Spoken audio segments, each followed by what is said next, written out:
YouTube channel के इस platform पर आप सभी लोगों का दिल खोलकर स्वागत है। दोस्तों, इस वीडियो में आप लोगों को साइंस के कुछ महत्वपूर्ण प्रश्न देखने को मिलेंगे जो कि वनडे एग्जाम के लिए हर एक एग्जाम में वो महत्वपूर्ण होने वाली है। दोस्तों, कुछ ऐसे टॉपिक होते हैं जनरल साइंस के जो कि हर एक एग्जाम में पूछे जाते हैं, तो उन टॉपिकों को इस वीडियो में शामिल किया गया है। जैसे कि आप लोग रेलवे ग्रुप डी दे रहे हो, एनटीपीसी की एग्जाम हो, आरपीएफ की एग्जाम हो, उत्तर प्रदेश पुलिस हो, उत्तर प्रदेश सुपर टेट की एग्जाम हो, यूपी टेट की एग्जाम हो, या बिहार की जो समस्त एग्जाम होते हैं जैसे बीपीएससी ट्री हो, बिहार पुलिस हो, इन सभी में देखेंगे तो आप लोग साइंस के क्वेश्चन पूछे जाते हैं। तो यह वीडियो उन परीक्षाओं के लिए बहुत ही महत्वपूर्ण होने वाली है। तो दोस्तों, चलिए बिना किसी देरी के हम लोग अपने प्रश्न की तरफ बढ़ते हैं। और हमारा पहला प्रश्न है जो कि आप लोगों को स्क्रीन पर दिख रहा होगा साथियों, कह रहा है कि निम्न में किस विद्युत चुंबकीय तरंग दैर्घ्य सबसे ज्यादा होती है। ठीक है दोस्तों, पूछा क्या है, विद्युत चुंबकीय तरंग की तरंग दैर्घ्य किसमें सर्वाधिक होती है? क्या पराबैंगनी में होती है, अवरक्त में होती है, या एक्स किरणों में होती है, या वाई किरणों में होती है? तो जब आपसे दोस्तों पूछेगा तरंग दैर्घ्य की बात पूछेगा दोस्तों, तो तरंग दैर्घ्य में हमारा क्या हो जाएगा, तो एक्स किरण की जो तरंग दैर्घ्य होती है वो सर्वाधिक होती है। क्या होता है साथियों, तो एक्स किरणों की जो तरंग दैर्घ्य होता है वो सर्वाधिक होता है। इसलिए हम कह सकते हैं जो प्रश्न नंबर 1 है उसका ऑप्शन जो है सी सही जवाब हो जाएगा। चलिए साथियों, अगले प्रश्न की तरफ बढ़ते हैं। और हमारा अगला प्रश्न कह रहा है कि प्रकाश की चाल सबसे पहले ज्ञात की? क्या एडिसन ने, रोमर ने, फैराडे ने, या वेबर ने? तो आपको बताना है साथियों कि जो प्रकाश की चाल है सबसे पहले किसके द्वारा बताया गया था। तो कौन थे साथियों, तो हमारा ऑप्शन नंबर बी सही जवाब हो जाएगा। रोमर ने सबसे पहले प्रकाश की चाल के बारे में हम लोगों को बताया था। इसलिए कह सकते हैं कि हम लोग प्रश्न नंबर 2 का ऑप्शन बी सही जवाब हो जाएगा। चलिए आगे बढ़ते हैं, हम लोग देखते हैं कि कह रहा है कि सरल सूक्ष्मदर्शी में वस्तु को रखा जाता है लेंस और प्रकाश के बीच में, फोकस के बाहर, वक्रता केंद्र पर, या डी कह रहा है कि अनंत पर। तो जो सरल सूक्ष्मदर्शी होता है दोस्तों, उसमें जो वस्तु को लेंस और प्रकाश के बीच में रखा जाता है। कहाँ पर दोस्तों, तो लेंस और प्रकाश के बीच में रखा जाता है। इसलिए हम लोग प्रश्न नंबर 3 का ऑप्शन ए सही जवाब करेंगे। प्रश्न नंबर 4 कह रहा है जब प्रकाश वायु से कांच में जाता है तो?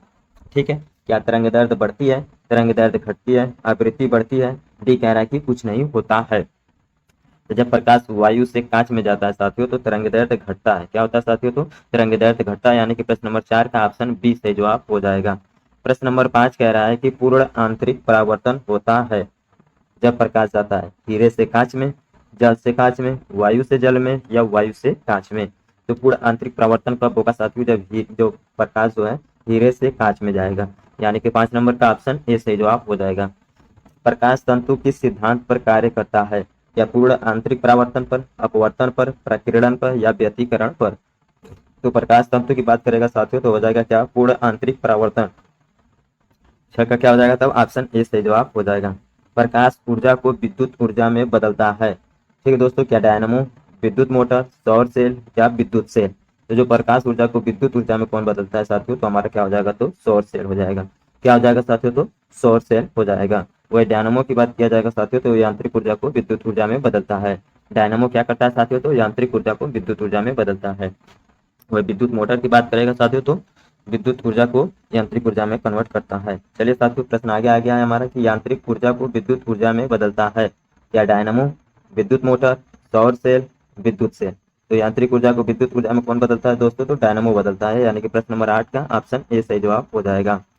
सूर्य के केंद्र का ताप कितना होता है? 1.5 गुणे 10 की पावर 7 केल्विन, 2.5 गुणे 10 की पावर 7 केल्विन, 1.4 गुणे 10 की पावर 6 केल्विन, 1.4 गुणे 10 की पावर 7 केल्विन? तो जो सूर्य के केंद्र का तापमान होता है साथियों वो होता है 1.5 मल्टीप्लाई 10 के पावर 7 केल्विन। ठीक है दोस्तों, इस आंकड़े को आप लोग याद करेंगे, 1.5 गुणे 10 की पावर 7 केल्विन होता है।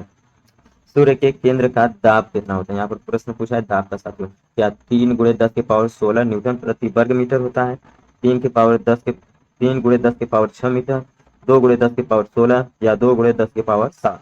तो साथियों बताइए जो सूर्य के केंद्र का ताप होता है वो कितना होता है, तो हमारा ऑप्शन सी सही जवाब हो जाएगा, 2 गुणे 10 के पावर 16 न्यूटन प्रति वर्ग मीटर। चलिए आगे बढ़ते हैं, प्रश्न नंबर 11 कह रहा है कि परमाणु रिएक्टर आधारित होता है या नाभिकीय संलयन पर, नाभिकीय विखंडन पर, अनियंत्रित नाभिकीय विखंडन पर, और डी कह रहा है कि सभी? तो जो परमाणु रिएक्टर होता है साथियों वो नाभिकीय विखंडन पर आधारित होता है। इस पर साथियों तो नाभिकीय विखंडन पर आधारित होता है। चलिए, परमाणु बम आधारित होता है या नाभिकीय संलयन पर, नियंत्रित नाभिकीय विखंडन पर, अनियंत्रित नाभिकीय विखंडन पर, या सभी?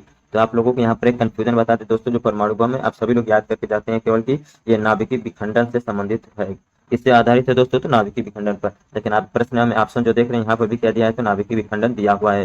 जो ऑप्शन बी है यहाँ पे भी नाभिकीय विखंडन दिया गया है। तो आप यहाँ से कंफ्यूजन पाल सकते हैं कि आपका कौन सा आंसर हो जाएगा। इसलिए आपको पूरा याद करना है, जो परमाणु बम होता है साथियों वो अनियंत्रित नाभिकीय विखंडन होता है, नियंत्रित में नहीं आता है। ठीक है दोस्तों, ये क्या होता है तो अनियंत्रित नाभिकीय विखंडन होता है। इसलिए हम कह सकते हैं कि जो हमारा उत्तर होगा साथियों वो हमारा ऑप्शन नंबर 12 का क्या हो जाएगा, तो ऑप्शन सी सही जवाब हो जाएगा, अनियंत्रित नाभिकीय विखंडन। क्या होगा साथियों, तो अनियंत्रित नाभिकीय विखंडन।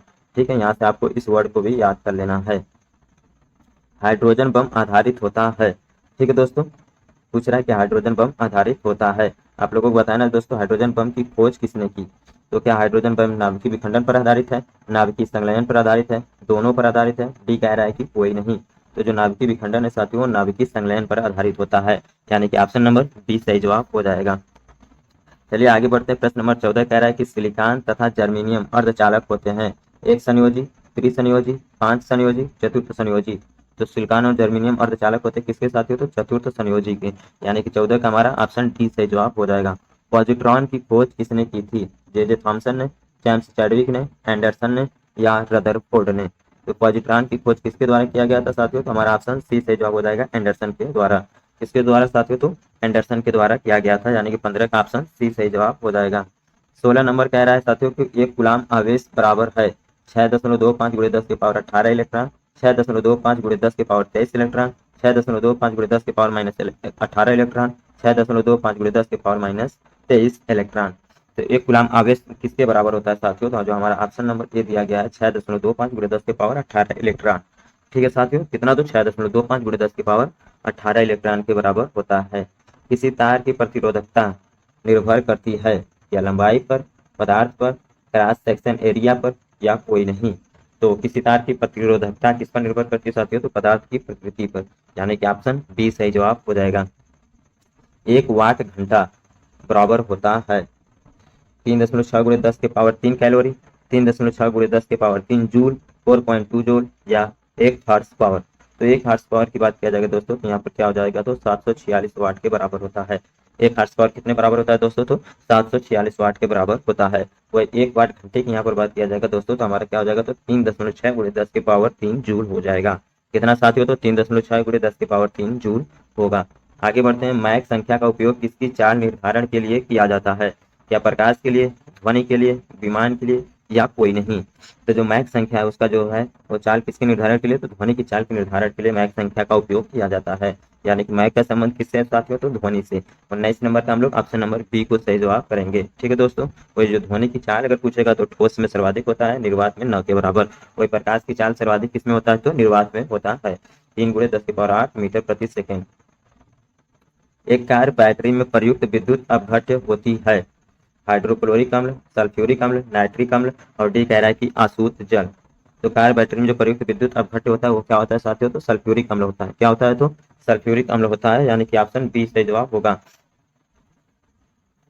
स्पष्ट दर्शन की न्यूनतम दूरी होती है 20 सेंटीमीटर, 30 सेंटीमीटर, 25 सेंटीमीटर या 15 सेंटीमीटर। तो जो स्पष्ट दर्शन की न्यूनतम दूरी होती है साथियों वो कितना होता है, तो 25 सेंटीमीटर होता है, यानी कि 21 का हमारा ऑप्शन सी सही जवाब हो जाएगा। प्रकाश के तरंग सिद्धांत को किसने प्रतिपादित किया था, न्यूटन ने, रदरफोर्ड ने, हाइगेंस ने या वेबर ने। तो जो प्रकाश का तरंग सिद्धांत है साथियों वो हाइगेंस के द्वारा प्रतिपादित किया गया था। प्रश्न नंबर 23 कह रहा है कि इंद्रधनुष में किस रंग का विक्षेपण अधिक होता है, बैगनी का, पीला का, लाल का या नीला का। तो किस रंग का विक्षेपण अधिक होता है साथियों, तो बैगनी कलर का विक्षेपण सबसे अधिक होता है। ठीक है दोस्तों, और सबसे कम पूछेगा तो लाल रंग हो जाएगा। और यही कारण है कि जो सिग्नल पे लाल कलर का जो है रुकने के लिए लाल कलर का उपयोग किया जाता है। पानी के ऊपर तेल परत का चमकना उदाहरण है प्रकीर्णन का, अपवर्तन का, परावर्तन का या व्यतिकरण का। तो जो पानी के ऊपर तेल का जो परत चमकता है साथियों वो व्यतिकरण का उदाहरण है, यानी कि प्रश्न नंबर 24 का ऑप्शन डी सही जवाब हो जाएगा। 25 कह रहा है साथियों कि धूप के चश्मे जो होते हैं उसमें पावर होती है 0 डायोप्टर, 1 डायोप्टर, 2 डायोप्टर या 3 डायोप्टर। तो जो धूप के चश्मे होते हैं साथियों उसमें कितना पावर होता है, तो 0 डायोप्टर होता है, यानी कि 25 नंबर का हमारा क्या हो जाएगा, तो ऑप्शन ए सही जवाब हो जाएगा। 26 कह रहा है कि वायुमंडल में प्रकाश के विसरण का कारण है धूलकण, जलवाष्प, हीलियम। डी कह रहा है कि कार्बन डाइऑक्साइड। तो जो वायुमंडल में प्रकाश का विसरण होता है साथियों वो धूलकण के कारण होता है, यानी कि प्रश्न नंबर 26 का क्या हो जाएगा, तो हमारा ऑप्शन ए सही जवाब हो जाएगा। पास्कल किसका इकाई है, दाब का, ऊर्जा का, कार्य का या बल का। तो पास्कल किसका इकाई है साथियों, तो वो है दाब का, यानी कि प्रश्न नंबर 27 का जो है हमारा ऑप्शन ए सही जवाब हो जाएगा। प्रकाश की गति किसके बीच से जाते हुए न्यूनतम होगी? कांच से, निर्वात से, जल से, वायु से। तो जो प्रकाश की गति वो न्यूनतम किसमें होगी? तो दोस्तों जब कांच से होकर गुजरेगी। यानी कि हम कह सकते हैं कि प्रश्न नंबर 28 का ऑप्शन ए सही जवाब होगा। सूर्य की ऊष्मा पृथ्वी पर कैसे पहुंचती है?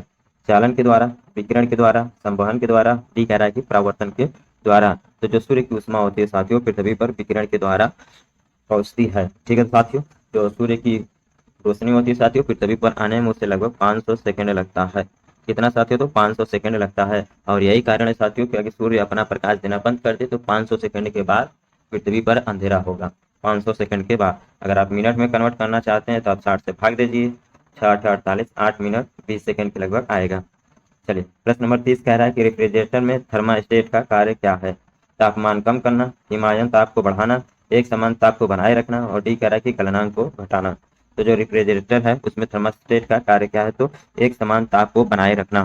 क्या होता है साथियों? तो एक समान ताप को बनाए रखना। यानी कि प्रश्न नंबर 30 का ऑप्शन सी सही जवाब हो जाएगा। शुद्ध जल का क्वथनांक फारेनहाइट स्केल पर है? 100 degree Celsius, 104 degree Celsius, 232 degree Celsius या 212 डिग्री सेल्सियस। तो साथियों क्या हो जाएगा? तो हमारा ऑप्शन डी सही जवाब हो जाएगा, 212 डिग्री सेल्सियस। ठीक है, यानी कि 21 का हमारा ऑप्शन डी सही जवाब हो जाएगा। केल्विन तापमापी में बर्फ का गलनांक होता है? 273 केल्विन, 100 केल्विन, 0 केल्विन, 373 केल्विन। तो केल्विन तापमापी में जो बर्फ का गलनांक होता है साथियों तो क्या होता है? 273 केल्विन। क्या होता है? तो 273 केल्विन होता है। ध्वनि का वेग सबसे ज्यादा होता है? इस्पात में, निर्वात में, जल में, डी कह रहा है कि कोई नहीं। तो जो ध्वनि का वेग होता है वो सर्वाधिक किसमें होता है? इस्पात में होता है। तो यानी कि 33 नंबर का क्या हो जाएगा? तब हमारा ऑप्शन ए सही जवाब हो जाएगा, इस्पात में। 34 नंबर कह रहा है कि ध्वनि का जो वेग होता है वो सर्वाधिक किस में होता है? क्या ठोस में होता है, गैस में होता है, द्रव में होता है या वाष्प में होता है? तो जो ध्वनि का वेग होता है साथियों सर्वाधिक किस में होता है? तो ठोस में होता है। यानी कि प्रश्न नंबर 34 का क्या हो जाएगा? तो हमारा ऑप्शन ए सही जवाब हो जाएगा, ठोस में। आगे कह रहा है साथियों प्रश्न नंबर 35 की ध्वनि का प्रभाव कान में कितने समय तक रहता है? 1/5 सेकंड तक, 1/10 सेकंड तक, 1/15 सेकंड तक, 1/20 सेकंड तक। तो जो ध्वनि का प्रभाव होता है साथियों वो 1/10 सेकंड तक कानों पर रहता है। ठीक है दोस्तों, कितना? तो 1/10 सेकंड तक। वही अगर प्रतिध्वनि पूछता है, जैसे जो आवाज जो लौट कर वापस आती है जिसे हम लोग ध्वनि जो लौट कर वापस आती है जिसे हम लोग प्रतिध्वनि के नाम से जानते हैं, उसका जो समय है वो 17 सेकंड है। कितना है साथियों? तो 17 सेकंड है, 17 मिनट है, सॉरी 17 मीटर। 17 मीटर की दूरी से जो है परावर्तन हो सकता है प्रतिध्वनि की। कैप्सूल का आवरण बना होता है? प्रोटीन का, अंडे के छिलके का, सेल्यूलोज का या स्टार्च का? तो जो कैप्सूल का आवरण बना होता है साथियों वो स्टार्च का बना होता है। यानी कि 36 का क्या हो जाएगा? तब हमारा ऑप्शन डी सही जवाब हो जाएगा। शहद का प्रमुख घटक है? ग्लूकोज, सुक्रोज, माल्टोज या फ्रक्टोज? तो जो शहद का प्रमुख घटक है साथियों वो किसका है? तो फ्रक्टोज है। क्या हो जाएगा साथियों? तो ऑप्शन डी सही जवाब हो जाएगा। शहद में मुख्यतः होते हैं? क्या प्रोटीन होता है, कार्बोहाइड्रेट होता है, वसा होता है या विटामिन होता है? तो शहद की बात किया जाएगा दोस्तों तो एक प्रकार के क्या होते हैं? तो कार्बोहाइड्रेट के अंतर्गत आते हैं। यानी कि हम कह सकते हैं कि प्रश्न नंबर 38 का क्या हो जाएगा? तो हमारा ऑप्शन बी सही जवाब हो जाएगा। दोस्तों आप लोगों को वीडियो पसंद आ रही है दोस्तों तो इसे आप लोग अपने दोस्तों में शेयर जरूर कीजिएगा। और चैनल पर आप लोग पहली बार विजिट कर रहे हैं साथियों तो चैनल को सब्सक्राइब कर लीजिए और बेल आइकन को प्रेस कर लीजिए, जिससे कि हमारी आने वाली सभी वीडियो का नोटिफिकेशन आप तक पहुंचता रहे साथियों। प्रश्न नंबर 39 कह रहा है कि निम्नलिखित में से सर्वाधिक ऊर्जा प्रदान करता है? कार्बोहाइड्रेट, प्रोटीन, विटामिन, खनिज लवण? तो सर्वाधिक ऊर्जा किसके द्वारा प्रदान किया जाता है साथियों? तो है कार्बोहाइड्रेट के द्वारा। किसके साथियों? तो कार्बोहाइड्रेट के द्वारा सर्वाधिक ऊर्जा प्रदान किया जा सकता है। प्रतिध्वनि का कारण है? क्या ध्वनि का परावर्तन होगा, ध्वनि का अपवर्तन होगा, ध्वनि का अवशोषण होगा या ध्वनि की चाल होगा? तो दोस्तों आप लोगों को बता दें जो प्रतिध्वनि जिसे हम लोग इंग्लिश में इको बोलते हैं, क्या बोलते हैं साथियों? तो इको। इसका उत्तर सबसे पहले हम बता देते हैं क्या होगा। तो ध्वनि का परावर्तन जब होता है तो प्रतिध्वनि होता है। इसमें क्या होता है दोस्तों, जो सुनने वाला होता है और जहाँ से टकराने वाला होता है इन दोनों के बीच कम से कम 17 मीटर की दूरी होनी चाहिए। न्यूनतम कितना साथियों? पूछता है कि न्यूनतम सुनने वाले और परावर्तक यानी कि जिससे टकराएगा आवाज उन दोनों के बीच कितना दूरी होना चाहिए? तो हमारा क्या जवाब होगा साथियों? तो 17 मीटर। और पूछेगा प्रतिध्वनि का कारण तो क्या हो जाएगा? ध्वनि का परावर्तन। यहाँ पर साथियों पूछ रहा है आपसे कि ध्वनि की चाल कितना होता है? तो ध्वनि की चाल की बात किया जाएगा दोस्तों तो 332 मीटर प्रति सेकंड होता है। कितना साथियों? तो 332 मीटर प्रति सेकंड होता है। वही ध्वनि की चाल की बात करेंगे साथियों तो ठोस में सर्वाधिक होता है। जो ध्वनि की चाल होती है साथियों वो ठोस में सर्वाधिक होता है, निर्वात में ध्वनि का चाल नहीं होता है। ध्वनि के लिए एक माध्यम की आवश्यकता होती है, इसलिए हम कह सकते हैं कि निर्वात में उसका गमन नहीं हो सकता है। झूला झूलते समय कोई व्यक्ति झूला पर खड़ा हो जाए तो उसका आवर्तकाल क्या होगा? क्या बढ़ जाएगा, घट जाएगा, अपरिवर्तित रहेगा या कोई नहीं। तो झूला झूलते समय अगर कोई व्यक्ति खड़ा हो जाएगा तो जो उसका आवर्तकाल होता है साथियों वो घट जाता है। क्या हो जाता है साथियों? तो घट जाता है। इसलिए हम कह सकते हैं कि प्रश्न नंबर दूसरे का हम लोग ऑप्शन बी को सही करेंगे। आगे बढ़ते हैं। झूले से प्रश्न है, कह रहा है कि झूले पर एक व्यक्ति के स्थान पर अगर दो व्यक्ति बैठ जाए तो उस वाले प्रश्न में कह रहा था कि जो व्यक्ति है बैठा है अगर खड़ा हो जाएगा तो आवर्तकाल में क्या प्रभाव पड़ेगा। तो वहाँ पर आवर्तकाल क्या हो जाता था? तो घट जाता था। यहाँ पर क्या कह रहा है कि झूले पर जब एक व्यक्ति है उसके साथ एक और व्यक्ति यानी कि दो व्यक्ति बैठ जाएंगे तब आवर्तकाल में क्या परिवर्तन होगा। क्या बढ़ जाएगा, घट जाएगा, अपरिवर्तित रहेगा? डी कह रहा है कि कोई नहीं। तो दो व्यक्तियों के बैठ जाने से उसमें साथियों आवर्तकाल में कोई परिवर्तन नहीं होगा। इसलिए हम कह सकते हैं कि जो आवर्तकाल होगा वो अपरिवर्तित रहेगा। ठीक है साथियों, तो प्रश्न नंबर 3 का हम लोग ऑप्शन सी से जवाब करेंगे। प्रश्न 4 कह रहा है कि सेकेंडरी पेंडुलम का आवर्तकाल होता है 1 सेकेंड, 2 सेकेंड, 3 सेकेंड, 4 सेकेंड। तो सेकेंडरी पेंडुलम कितने आवर्तकाल का होता है साथियों? तो 2 सेकेंड का होता है। यानी कि प्रश्न नंबर 4 का ऑप्शन 2 सही जवाब हो जाएगा, बी सही जवाब हो जाएगा 2 सेकेंड। 5 कह रहा है साथियों कि केशिका नली में जल का ऊपरी सतह होता है अवतल, उत्तल, समतल। डी कह रहा है कि कोई नहीं। तो केशिका नली में जल का जो ऊपरी सतह होता है साथियों वो उत्तल होता है। यानी कि तब ऑप्शन बी सही जवाब हो जाएगा। चलिए आगे हमारा छठा कह रहा है कि द्रव का घनत्व अधिक होने पर पृष्ठ तनाव का क्या होगा। क्या बढ़ जाता है, घट जाता है, अपरिवर्तित रहता है? डी कह रहा है कि कोई नहीं। तो क्या होगा साथियों, यदि जब द्रव का जो घनत्व होता है वो अधिक हो जाएगा तो द्रव का पृष्ठ तनाव पर क्या प्रभाव पड़ेगा। तो साथियों वो बढ़ जाता है। द्रव का जो पृष्ठ तनाव होगा साथियों वो क्या हो जाएगा? तो बढ़ जाएगा। यानी कि 6 नंबर का क्या हो जाएगा? तब ऑप्शन ए से जवाब हो जाएगा। पारे को जब एक बर्तन में रखा जाता है तो मेनिस्कस होता है।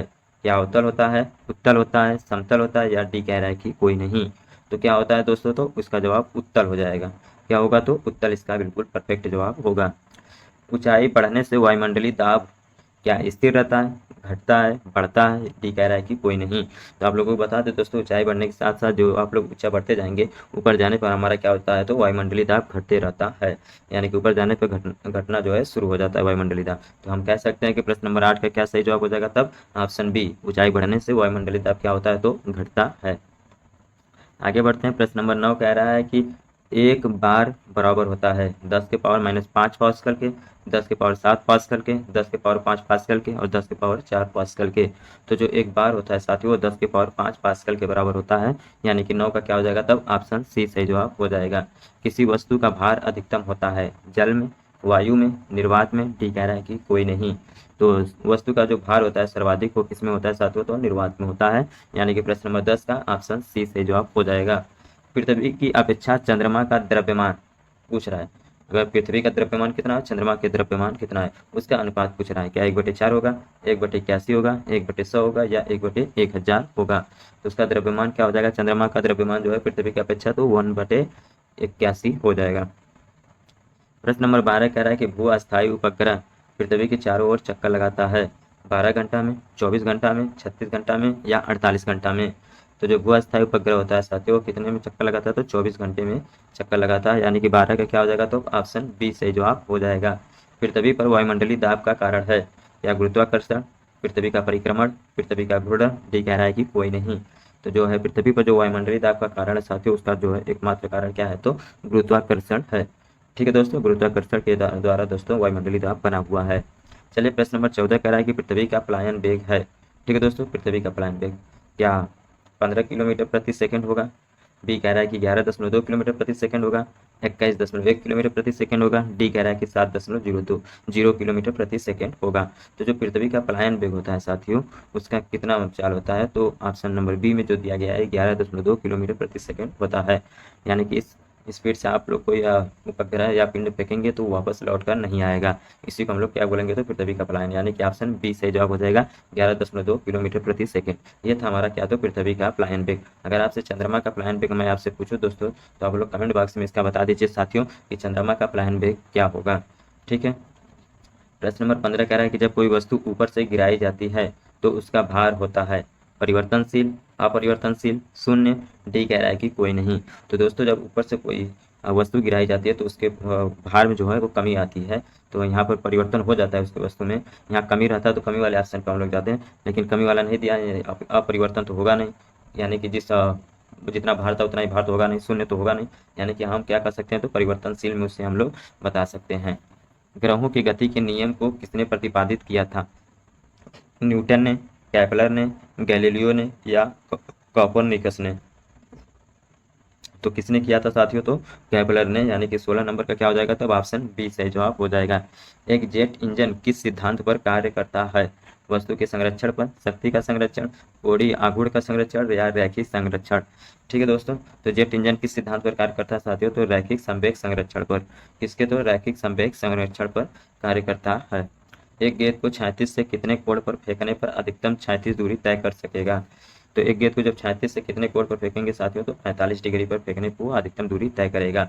यही कारण है कि जो भाला वाला फेंकते हैं साथियों, तो उन लोगों को यह सलाह दिया जाता है कि आप 45 डिग्री से फेंकें, क्योंकि 45 डिग्री पर फेंकने पर जो है वस्तु ज़्यादा दूर जाने की संभावना है। वायुमंडल में बादलों के तैरने का कारण है? क्या ताप, वेग, दाब या घनत्व? तो वायुमंडल में जो बादलों के तैरने का कारण साथियों, वो एकमात्र कारण कौन सा है? तो घनत्व के कारण वायुमंडल में बादलों के तैरने का कारण बना रहता है। 20 कैरा की गैस के अणुओं की गतिज ऊर्जा किस ताप पर शून्य होती है? क्या 0 डिग्री सेल्सियस पर, -273 डिग्री सेल्सियस पर, 100 डिग्री सेल्सियस पर और डी कह रहा है कि 100 केल्विन? तो जो गतिज ऊर्जा दोस्तों किस पर शून्य होता है? तो हमारा ऑप्शन बी सही जवाब हो जाएगा, -273 डिग्री सेल्सियस। पारे का तापमापिक किस ताप तक प्रयुक्त हो सकता है? 260 डिग्री सेल्सियस तक, 100 डिग्री सेल्सियस तक, 360 डिग्री सेल्सियस तक या 500 डिग्री सेल्सियस तक? तो जो पारे का ताप होता है साथियों, वो किस ताप तक प्रयुक्त होता है दोस्तों? तो 360 डिग्री सेल्सियस, यानी कि ऑप्शन सी सही जवाब हो जाएगा। प्रिज्म द्वारा किस रंग का विचलन अधिकतम होता है? क्या बैगनी का होता है, लाल का होता है, नारंगी का होता है या हरा का होता है? आपसे जो विचलन पूछ रहा है वो भी अधिकतम किसका होता है? तो जो अधिकतम विचलन की बात करेगा साथियों, तो बैगनी कलर का जो है विचलन वो सर्वाधिक होता है, वही लाल कलर का जो विचलन है वो सबसे कम होता है। लाल कलर का जो विचलन होता है साथियों, वो सबसे कम होता है। यही कारण है कि लाल कलर को सिग्नल पे ट्रैफिक स्टॉप के लिए किया जाता है। आगे बढ़ते हैं साथियों, कह रहा है कि किसी गैस में उत्पन्न ध्वनि तरंग सदैव होती है? अनुदैर्ध्य, अनुप्रस्थ, अप्रगामी, विद्युत चुंबकीय? तो जो ध्वनि होती है साथियों, वो अनुदैर्ध्य तरंग के रूप में होती है। वही जो प्रकाश होता है साथियों, वो अनुप्रस्थ तरंग के रूप में होती है। प्रकाश पूछेगा तो अनुप्रस्थ और ध्वनि पूछेगा तो अनुदैर्ध्य उसका सही जवाब होगा। 24 कह रहा है कि किसी स्थान पर पृथ्वी के चुंबकीय क्षेत्र के क्षैतिज व ऊर्ध्वाधर घटक बराबर हैं तो उस स्थान पर नीति कोण होगा? क्या 0 डिग्री, 30 डिग्री, 45 डिग्री, डी कह रहा है कि 60 डिग्री? तो क्या होगा साथियों? तो 45 डिग्री सेल्सियस हो जाएगा, सॉरी 45 डिग्री। द्रव्य तरंगों की तरंगदैर्ध्य निर्भर नहीं करती है? क्या संवेग पर निर्भर नहीं करती है, चाल पर निर्भर नहीं करती है, द्रव्यमान पर निर्भर नहीं करती है, डी कह रहा है कि आवेश पर निर्भर नहीं करती है? तो 25 का क्या हो जाएगा? तो ऑप्शन डी सही जवाब हो जाएगा, आवेश पर निर्भर नहीं करती है। कौन सा कण सबसे अधिक अस्थायी है? प्रश्न नंबर 26 अस्थायी कण का पूछ रहा है। चारों ऑप्शन में से बताइए दोस्तों, तो क्या प्रोटॉन होगा, न्यूट्रॉन होगा, इलेक्ट्रॉन या अल्फा कण? सबसे अस्थायी कण का वो पूछ रहा है साथियों, तो क्या होगा? तो ऑप्शन बी सही जवाब हो जाएगा, न्यूट्रॉन। क्या होगा साथियों? तो न्यूट्रॉन इसका सही जवाब हो जाएगा। एंगस्ट्रॉम क्या मापता है? द्रव की मात्रा, प्रकाश तरंगदैर्ध्य, ये केबल की लंबाई या जहाज की गति? तो जो एंगस्ट्रॉम की मापना का है साथियों, प्रकाश के तरंगदैर्ध्य का मापन करता है। एंगस्ट्रॉम किसका? तो दोस्तों प्रकाश के तरंगदैर्ध्य का मापन करता है। श्यानता गुणांक की एसआई इकाई है? क्या पॉइस है, पास्कल है, वाट है, सी कह रहा है, डी कह रहा है कि कोई नहीं? डी क्या कह रहा है साथियों की कोई नहीं? तो 28 नंबर का क्या हो जाएगा दोस्तों? तो हमारा ऑप्शन ए सही जवाब हो जाएगा, पॉइस। क्या होगा साथियों? तो हमारा ऑप्शन ए सही जवाब हो जाएगा। एक फैथम बराबर होता है 6 मीटर, 6 फीट, 60 फीट, 100 सेंटीमीटर के?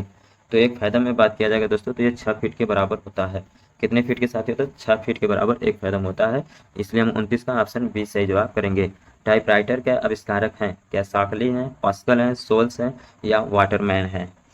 तो टाइपराइटर के जो आविष्कारक है साथियों, वो सोल्स हैं, यानी कि 30 का ऑप्शन सी सही जवाब हो जाएगा। जेट इंजन किस सिद्धांत पर कार्य करता है? द्रव्यमान संरक्षण पर, ऊर्जा संरक्षण पर, रैखिक संवेग संरक्षण पर या कोणीय संवेग संरक्षण पर? तो 31 का क्या हो जाएगा? तो ऑप्शन सी सही जवाब हो जाएगा, रैखिक संवेग संरक्षण, यानी कि 31 का ऑप्शन सी सही जवाब हो जाएगा। मानक दाब है? पारे का 760 सेंटीमीटर, पारे का 70 मिमी, वायुमंडलीय दाब या 1.2 वायुमंडलीय दाब के? तो क्या हो जाएगा साथियों? तो हमारा ऑप्शन बी सही जवाब हो जाएगा, पारे का 70 मिमी जो है वो मानक दाब माना गया है। 33 कह रहा है मैनोमीटर के द्वारा किसकी माप की जाती है? वायु दाब का, गैसों के दाब का, द्रवों के घनत्व का या सतह पर तेल का जो दबाव होता है? तो मैनोमीटर के द्वारा किसका मापन किया जाता है? तो दोस्तों गैसों के दाब का मापन मैनोमीटर के साथ किया जाता है, यानी कि 33 का हमारा ऑप्शन बी सही जवाब हो जाएगा। वस्तु की मात्रा बदलने पर अपरिवर्तित रहेगा? क्या आयतन, भार, द्रव्यमान या घनत्व। तो वस्तु की जो मात्रा बदलने पर क्या परिवर्तित रहेगा साथियों, तो हो जाएगा घनत्व। 35 कह रहा है कि केल्विन मान में मानव शरीर का सामान्य ताप होता है। अगर सेल्सियस का पूछता है साथियों तो 37 डिग्री सेल्सियस हो जाता है, जो मानव का सामान्य तापमान होता है शरीर का। अब यहाँ पर लेकिन केल्विन में पूछा, तो क्या 280 केल्विन होगा, 290 केल्विन होगा, 300 केल्विन होगा या 310 केल्विन होगा। तो क्या होगा, तो 310 केल्विन के बराबर हो जाएगा।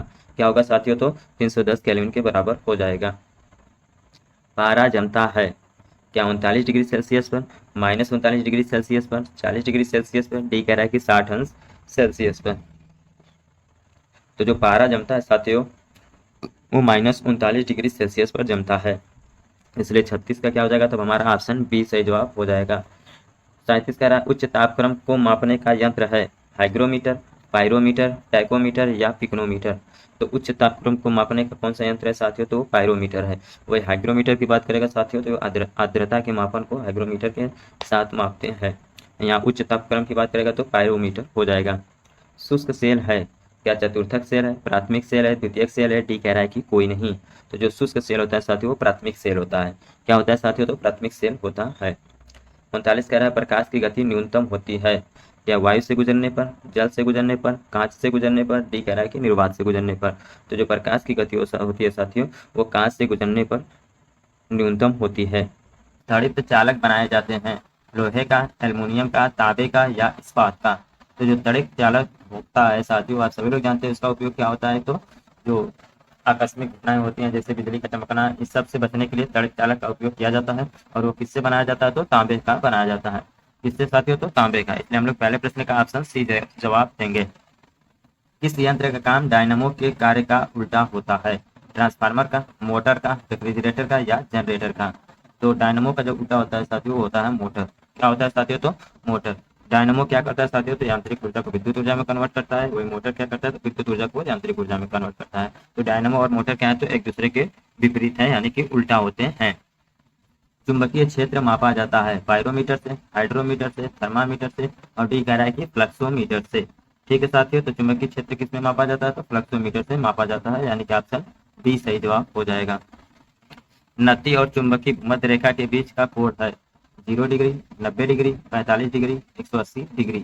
तो नती और चुंबकीय भूमध्य रेखा के बीच कितना कोण होता है साथियों, तो 0 डिग्री होता है। 5 नंबर कह रहा है कि उत्तरी चुंबकीय ध्रुव का नमन कोण कितना होता है, क्या 0 डिग्री, 90 डिग्री, 45 डिग्री या 180 डिग्री। तो ध्रुवीय उत्तरी चुंबकीय ध्रुव का जो नमन कोण होता है साथियों वो 90 डिग्री का होता है यानी कि प्रश्न नंबर 5 का ऑप्शन बी सही जवाब हो जाएगा। प्रश्न नंबर 6 कह रहा है साथियों कि स्कूटर के आविष्कारक हैं ब्रॉडशा, डैगलर, आइंस्टीन और मिच। तो स्कूटर का आविष्कार किसने किया था साथियों, तो ब्रॉडशा हो जाएगा यानी कि ऑप्शन ए सही जवाब हो जाएगा। कॉस्मिक किरणों की खोज किसने की थी, ये साथी इंपॉर्टेंट प्रश्न है, इसे आप लोग याद जरूर करेंगे कि कॉस्मिक किरण की खोज किसने की। क्या एडविन हबल ने, विक्टर हेस ने, ब्रूनो रोसी ने या कॉपरनिकस ने। तो कौन सा ऑप्शन हो जाएगा साथियों, तो ऑप्शन बी वाला सही जवाब हो जाएगा, विक्टर हेस ने कॉस्मिक किरणों की खोज की थी। नाभिकीय रिएक्टर में ऊर्जा उत्पन्न होती है नियंत्रित संलयन द्वारा, अनियंत्रित संलयन द्वारा, नियंत्रित विखंडन द्वारा या अनियंत्रित विखंडन के द्वारा। तो क्या हो जाएगा, तो ऑप्शन सी सही जवाब हो जाएगा, नियंत्रित विखंडन के द्वारा। प्रश्न नंबर 9 कह रहा है साथियों कि कोबाल्ट 16 उत्सर्जित करता है अल्फा किरण, बीटा किरण, गामा किरण और डी कह रहा है कि एक्स किरण। तो बताइए साथियों कि कोबाल्ट 16 से कौन सी किरण का उत्सर्जन होता है, तो गामा किरणों की यानी कि ऑप्शन सी से जवाब हो जाएगा। पॉजिट्रॉन की खोज किसने की थी, एंडरसन ने, चैडविक ने, थॉमसन ने, डी कह रहा है कि रदरफोर्ड ने। तो कौन सही जवाब हो जाएगा साथियों, तो एंडरसन इसका सही जवाब हो जाएगा। एक सामान्य शुष्क सेल में विद्युत अपघट्य होता है या जिंक, गंधक का अम्ल, अमोनियम क्लोराइड, डी कह रहा है कि मैग्नीशियम डाइऑक्साइड। क्या हो जाएगा, तो मैग्नीज डाइऑक्साइड। तो हमारा ऑप्शन सी हम लोग करेंगे इसमें। अमोनियम क्लोराइड क्या होता है, तो विद्युत अपघट्य के रूप में एक शुष्क सेल में रूप में होता है। अतिचालक का लक्षण है उच्च पारगम्यता, निम्न पारगम्यता, शून्य पारगम्यता, डी कह रहा है कि अनंत पारगम्यता। तो अतिचालक में क्या होता है, तो उच्च पारगम्यता होती है। ठोस कपूर से द्रव को या गैस जो कपूर वाष्प में बदल जाती है बनाने की प्रक्रिया को कहते हैं वाष्पीकरण, हिमीकरण, पिघलना, डी कह रहा है कि ऊर्ध्वपातन। तो जो ठोस कपूर से जो कपूर वाष्प में बदलने की जो प्रक्रिया है वो ऊर्ध्वपातन कहलाती है। प्रश्न नंबर 14 कह रहा है कि वैज्ञानिक आर्किमिडीज संबंधित थे ब्रिटेन से, जर्मनी से, फ्रांस से या ग्रीस से। तो कहाँ से थे साथियों, तो ग्रीस से, यानी कि ऑप्शन डी सही जवाब हो जाएगा। वह यूरेनियम जिसमें निम्न समस्थानिक की समृद्धता है, किसमें समस्थानिक है, यूरेनियम 233, यूरेनियम 235, यूरेनियम 238 या यूरेनियम 239। तो किसमें समस्थानिक है साथियों, तो यूरेनियम 235, यानी कि 15 का ऑप्शन बी सही जवाब हो जाएगा। ब्रह्मांड में कौन सा तत्व सर्वाधिक मात्रा में पाया जाता है, हाइड्रोजन, हीलियम, नाइट्रोजन, ऑक्सीजन। तो कौन सी सर्वाधिक मात्रा में पाया जाता है साथियों ब्रह्मांड में, तो हाइड्रोजन हो जाएगा। वही वायुमंडल की पूछेगा तब हम लोग नाइट्रोजन को करते हैं। चुंबकीय याम्योत्तर और भौगोलिक याम्योत्तर के बीच के कोण को क्या कहते हैं, चुंबकीय नति, चुंबकीय आघूर्ण, चुंबकीय दिक्पात या चुंबकीय क्षेत्र की शक्ति। तो क्या होगा साथी, तो ऑप्शन सी सही जवाब हो जाएगा, चुंबकीय दिक्पात। सबसे अधिक भेदन क्षमता होती है, अल्फा किरण, बीटा किरण, गामा किरण। डी कह रहा है कि कोई नहीं। तो किसकी होती है साथियों, तो गामा किरण की जो है भेदन क्षमता सर्वाधिक होती है। यदि पृथ्वी पर वायुमंडल न हो तो दिन की अवधि होती है या कम होती है, अधिक, अपरिवर्तित। डी कह रहा है कि घटती बढ़ती है। तो क्या होता है साथियों, तो अपरिवर्तित होती है। यदि किसी दर्पण को थीटा कोण से घुमाया जाए तो परिवर्तित किरण का घूर्णन होगा, शून्य होगा, थीटा होगा, थीटा बाई 2 होगा या 2 थीटा होगा। तो क्या हो जाएगा, तो ऑप्शन नंबर डी सही जवाब हो जाएगा, 2 थीटा। विद्युत धारा का पता लगाने के लिए किस उपकरण का उपयोग करते हैं, एम्पियर, एमीटर, स्टेबलाइजर। डी कह रहा है कि इनमें से कोई नहीं। तो विद्युत धारा का पता लगाने के लिए किसका प्रयोग किया जाता है साथियों, तो एमीटर का प्रयोग किया जाता है। एक एंगस्ट्रॉम बराबर है 10⁻10 मीटर, 10⁻10 मीटर, 10⁻2 मीटर या 1 मीटर। तो क्या हो जाएगा साथियों, तो हमारा ऑप्शन नंबर ए वाला सही जवाब हो जाएगा, 10⁻10 मीटर। प्रश्न नंबर 23 कह रहा है कि निम्नलिखित में से किस रंग का अपवर्तनांक सबसे अधिक होता है, लाल कलर की, बैगनी की, पीले की या हरे की। तो किसका होता है साथियों, तो पीले बैगनी रंग की जो अपवर्तनांक होता है वो सर्वाधिक होता है। वही तरंगदैर्ध्य पूछेगा तो लाल रंग हो जाएगा। उष्मा का सर्वोत्तम चालक है, या जल, पारा, एल्कोहल या ईथर। तो बताइए साथियों, चारों ऑप्शन में से ऐसा कौन सा ऑप्शन है जो कि उष्मा का सर्वोत्तम चालक के रूप में होगा। तो क्या होगा, तो पारा। ठीक है दोस्तों, वही पारा का एक प्रश्न बनता है साथियों कि कितनी डिग्री सेल्सियस पर जमता है। तो -39 डिग्री सेल्सियस पर पारा जो है जमने लगता है। खाना पकाने का बर्तन होना चाहिए, निम्न विशिष्ट उष्मा तथा निम्न चालकता, उच्च विशिष्ट उष्मा तथा उच्च चालकता, उच्च विशिष्ट उष्मा तथा निम्न चालकता। जी हाँ, उच्च विशिष्ट उष्मा तथा निम्न चालकता का बर्तन होना चाहिए। किसी गैस का आयतन प्रसार गुणांक होता है, क्या ऋणात्मक होता है, शून्य होता है, एक शून्य के बीच में होता है या एक से ऊपर होता है। तो क्या होता है, तो ऋणात्मक, यानी कि ऑप्शन ए से जवाब हो जाएगा। पृथ्वी का द्रव्यमान है 3 × 10⁻11, 6 × 10⁻15, 6 × 10⁻24 या 7 × 10⁻30। तो क्या होगा, तो हमारा ऑप्शन सी सही जवाब हो जाएगा, 6 × 10⁻24। भू स्थिर उपग्रह का आवर्तकाल होता है 28 घंटे, 12 घंटे, 6 घंटे या 24 घंटे। जो भू स्थिर उपग्रह है साथियों उसका आवर्तकाल कितना होता है, तो 24 घंटे होता है। ऑप्शन डी सही जवाब हो जाएगा। लिफ्ट की खोज किसने की, बेअर्ड ने, फैराडे ने, एडिसन ने या ओटिस ने। तो जो लिफ्ट की खोज किसने किया था साथियों, तो ओटिस ने किया था। उड़ते हुए हेलीकॉप्टर में ऊर्जा होती है, तो क्या होता है साथियों, तो स्थितिज तथा गतिज ऊर्जा दोनों होती है, इसलिए हम लोग ऑप्शन नंबर सी को सही जवाब करेंगे। इस ताप पर ध्वनि का वेग 332 मीटर प्रति सेकंड होता है, क्या 0 degree Celsius, 35 degree Celsius, 100 degree Celsius या 10 डिग्री सेल्सियस। तो 0 डिग्री सेल्सियस पे जो है जो ध्वनि का वेग होता है 332 मीटर प्रति सेकंड होता है। ठोस में जो है ध्वनि का जो मान होता है वो सर्वाधिक होता है।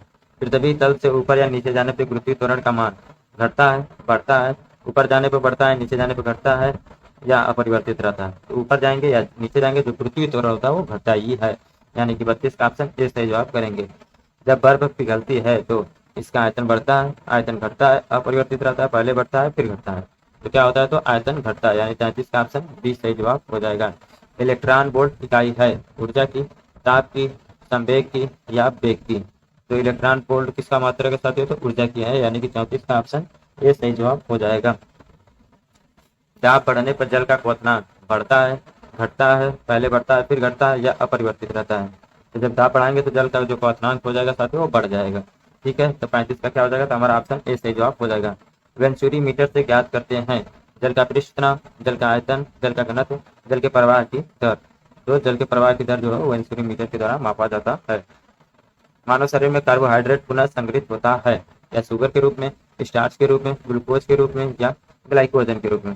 तो जो स्टोर होता है साथियों वो ग्लाइकोजन के रूप में मनुष्य में होता है कार्बोहाइड्रेट। शरीर में ऊतकों का निर्माण किससे होता है, प्रोटीन से, वसा से, कार्बोहाइड्रेट से या विटामिन से। तो जो उत्तकों का निर्माण होता है साथियों वो प्रोटीन से होता है। पानी का भारीपन किस विलेय के कारण होता है? क्या सोडियम के कारण होता है, कैल्शियम के कारण होता है, पोटेशियम के कारण होता है या नाइट्रोजन के कारण होता है? तो साथियों आप लोगों को बताना जो भारीपन होता है किस विलेय के कारण होता है। तो जो हमारा ऑप्शन हो जाएगा साथियों हो जाएगा कैल्शियम। क्या हो जाएगा साथियों? कैल्शियम। अगर आप आरपीएफ और एनटीपीसी या ग्रुप डी हैं तो साथियों इसमें से इसका फार्मूला पूछ सकता है कि कैल्शियम को किस तरीके से लिखा जाता है, किस मतलब उसका संकेत। वही पोटेशियम को के से आप देखेंगे तो टंगस्टन एक इंपॉर्टेंट होता है जिससे कि डब्ल्यू से डिनोट किया जाता है। तो ये सब क्या होता है तो पूछता रहता है कि इसका संकेत क्या है। वही सोडियम की बात कर लेगा दोस्तों तो यहाँ पर क्या हो जाएगा Na। ठीक है, वही इसका परमाणु क्रमांक, परमाणु द्रव्यमान, ये सब पूछता रहता है। तो आप सभी लोग अच्छे से तैयारी जरूर कीजिए साथियों। सोडियम के परमाणु द्रव्यमान की बात कर लेगा तो दोस्तों तो 23 हो जाएगा। परमाणु क्रमांक 11 यानी कि प्रोटॉनों की संख्या कितनी होती है तो 11 होती है। अगला प्रश्न है हमारा साथियों कि निम्न में किससे टेप रिकॉर्डर की टेप लेपित रहती है? नीला थोथा, फेरोमैग्नेटिक चूर्ण, जिंक ऑक्साइड, डी कह रहा है कि पारा। ठीक है दोस्तों, पारा को Hg से डिनोट किया जाता है, इसे भी आप लोग याद कर लीजिएगा। -39 डिग्री सेल्सियस पर वह जमता है। इस प्रश्न का जो उत्तर है साथियों वो हो जाएगा ऑप्शन बी, फेरोमैग्नेटिक चूर्ण। ठीक है दोस्तों, आगे बढ़ते हैं। सोडियम धातु को डुबा कर रखा जाता है यहाँ पर, क्या जल में, एल्कोहल में, पेट्रोल में या केरोसिन में?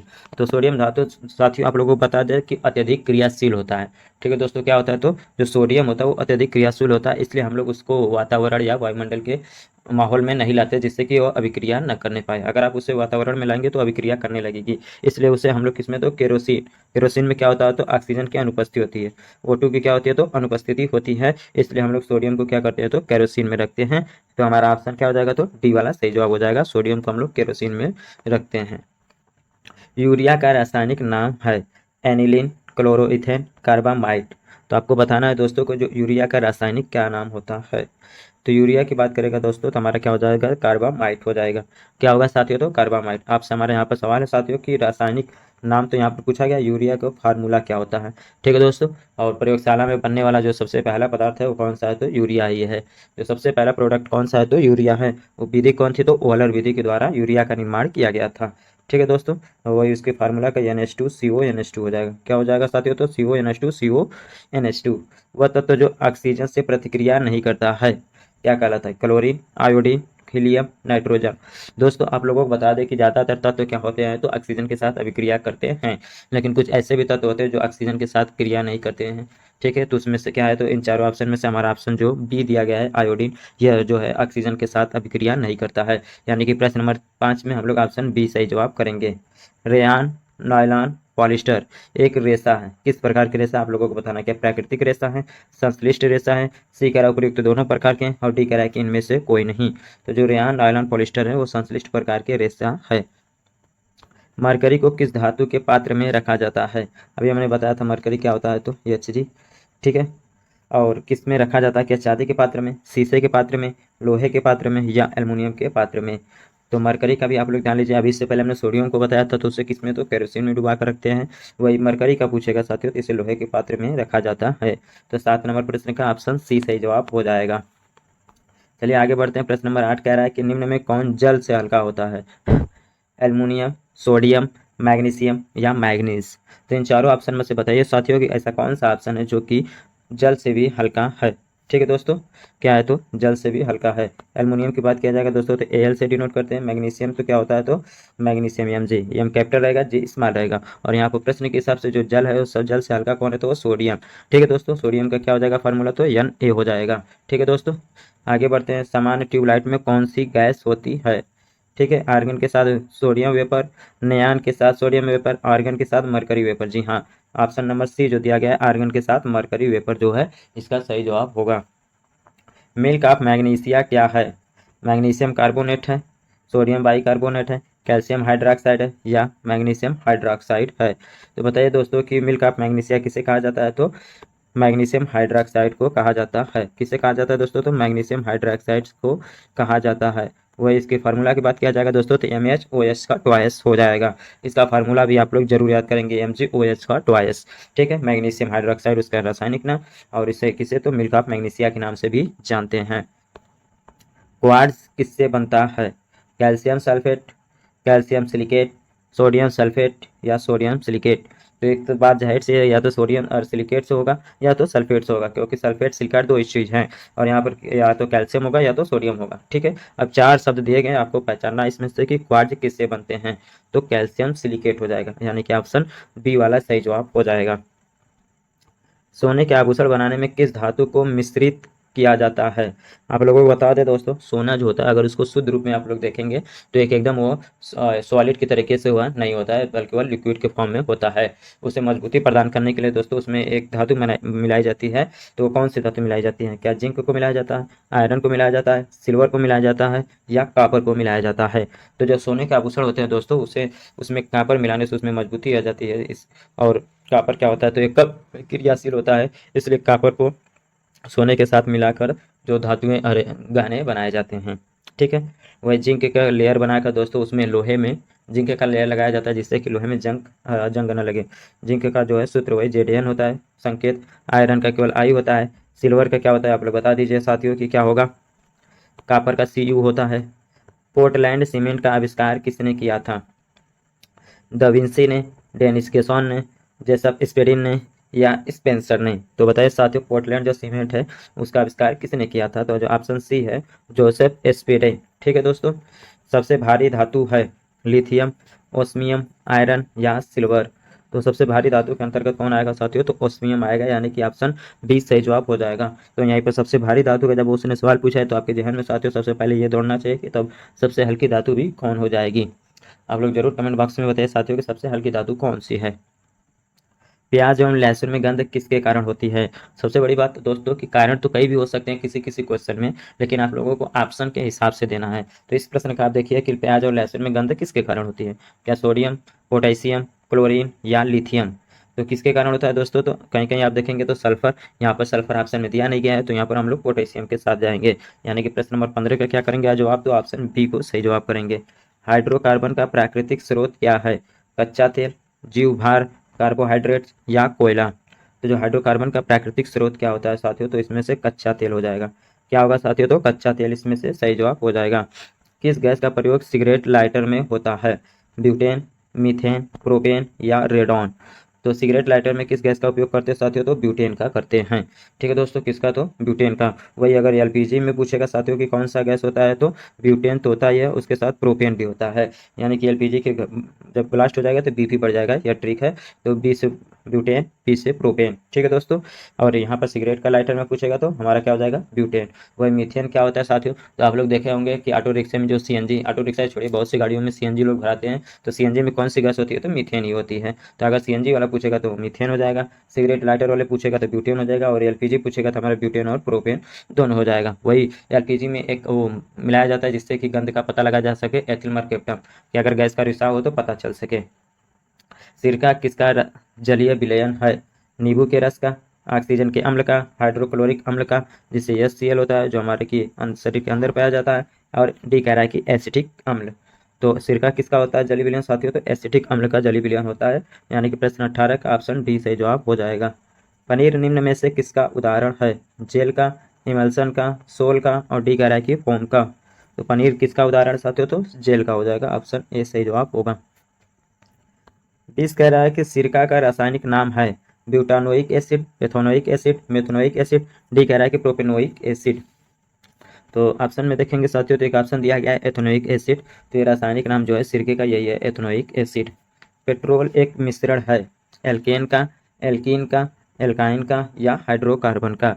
तो एल्केन का फॉर्म सूत्र क्या होता है साथियों? तो CH2N+2। ठीक, और इसका क्या होता है एल्कीन का? तो CnH2n। और एल्काइन का क्या होता है साथियों? तो CHH2n-2।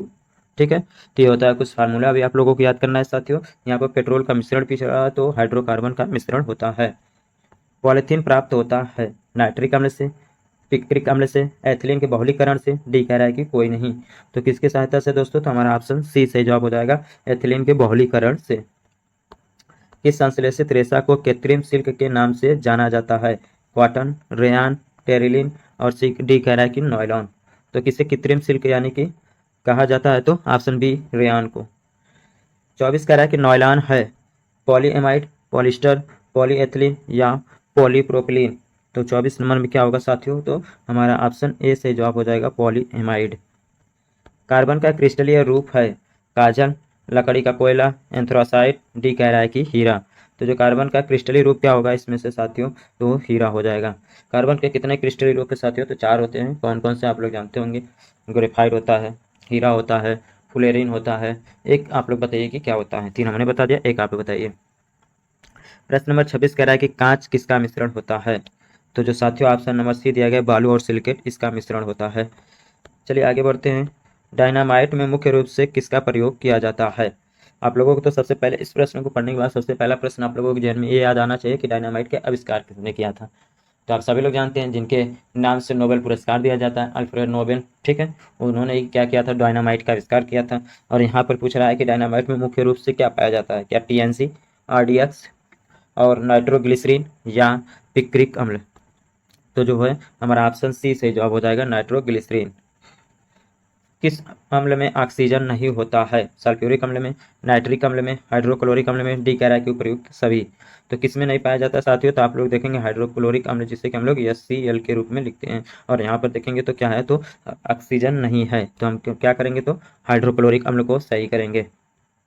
सल्फ्यूरिक अम्ल का सभी लोग फार्मूला जानते हैं साथियों कि क्या होता है, सल्फ्यूरिक अम्ल का तो H2SO4 होता है, ठीक है। नाइट्रिक अम्ल का क्या होता है तो आप सभी लोग जानते हैं साथियों, वो भी आप लोगों को कमेंट बॉक्स में बता दीजिए। शौचालय में प्रयोग किए जाने वाला दुर्गंधनाशकों में होता है, क्या बेंजाल होता है, बेंजीन होता है, थाइलिक एसिड होता है, डी कह रहा है कि कोई नहीं। तो क्या होता है, तो बेंजीन होता है, यानी कि प्रश्न नंबर 29 ऑप्शन बी सही जवाब होगा। वेल्डिंग में इस्तेमाल की जाने वाली गैसों में क्या होता है, ऑक्सीजन एवं आर्गन, ऑक्सीजन एवं एसिटिलीन। जी हाँ, जो वेल्डिंग में इस्तेमाल किया जाता है साथियों ऑक्सीजन एवं एसिटिलीन का प्रयोग किया जाता है। पृथ्वी के परपटी में निम्न में से कौन सा तत्व सबसे अधिक पाया जाता है, क्लोरीन, लिथियम, एल्यूमिनियम और सी कह रहा है कि क्रोमियम। तो क्या होगा साथियों इसका जवाब, तो एल्यूमिनियम इसका सही जवाब हो जाएगा। अग्निशामक से निकलती है hydrogen, nitrogen, carbon dioxide, carbon monoxide, ठीक है। तो अग्निशमन से क्या निकलता है साथियों, तो कार्बन डाइऑक्साइड CO2 निकलती है, ऑप्शन सी सही जवाब होगा। रबर को मजबूत और उछाल लायक बनाने के लिए इसमें से क्या मिलाया जाता है, पेट्रोलियम जेली, सल्फ्यूरिक अम्ल, सल्फर या स्पंज। तो रबड़ को मजबूत और उछाल लायक बनाने के लिए उसमें साथियों हम लोग सल्फर का इस्तेमाल करते हैं, यानी कि प्रश्न नंबर 33 ऑप्शन सी सही जवाब हो जाएगा। कच्चा एल्युमिनियम किस नाम से जाना जाता है, लिग्नाइट, बॉक्साइट, पाइराइट, एंथ्रासाइट। तो कच्चा एल्युमिनियम किसके नाम से जाना जाता है बताइए साथियों, तो बॉक्साइट के नाम से, ठीक है दोस्तों। किसका एक्स, तो बॉक्साइट का एल्युमिनियम हो जाएगा। आवर्त सारणी में W अक्षर किस तत्व को दर्शाता है, टंगस्टन को, बुस्टाइट को, पारा को या वरीनियम को। तो जो W होता है दोस्तों वो टंगस्टन को दर्शाता है। कार्बन डाइऑक्साइड की कितनी मात्रा वायुमंडल में रहती है, 3%, 0.03%, 0.3% या 0.0003%। तो क्या हो जाएगा साथियों, वायुमंडल में कार्बन डाइऑक्साइड की मात्रा कितनी होती है साथियों, तो हमारा ऑप्शन नंबर बी सही जवाब हो जाएगा, 0.03% होता है। वही वायुमंडल में सर्वाधिक मात्रा में पाया जाने वाला जो है तो नाइट्रोजन है, कितना साथियों, तो 78%। ऑक्सीजन का पूछेगा साथियों तो 21% होता है। परमाणु का द्रव्यमान व्यक्त किया जाता है ग्राम में, किलोग्राम में, AMU में या डी कह रहा है कि इलेक्ट्रॉन वोल्ट में।